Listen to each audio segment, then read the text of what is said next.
Hello everyone, welcome back to my channel, and today in this video I just like to show you how to fix sound or audio problem in Windows 10. So let's begin our video. So here you can see this is your Windows 10, and if your laptop or PC is not working sound, so how can you fix it or how can you solve it? In this video I'll show that. So firstly you just need to check your speaker is working or not.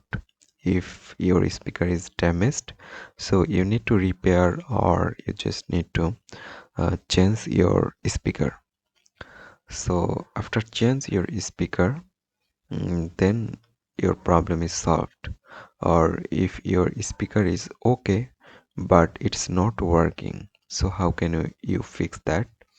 So for that you just need to go on the start icon and right click on your mouse, and now go on device manager,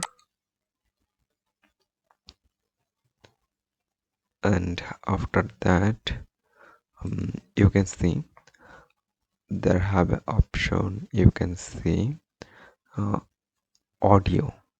There you can see uh, audio inputs and outputs.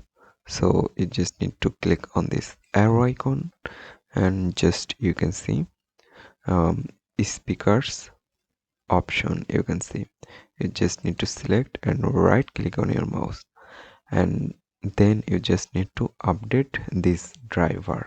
Just update, and after complete update your driver, then you need to restart your PC or laptop, and after that this problem already solved. So I hope you can understand, and hope guys this video can help you. Don't forget to like and subscribe my channel.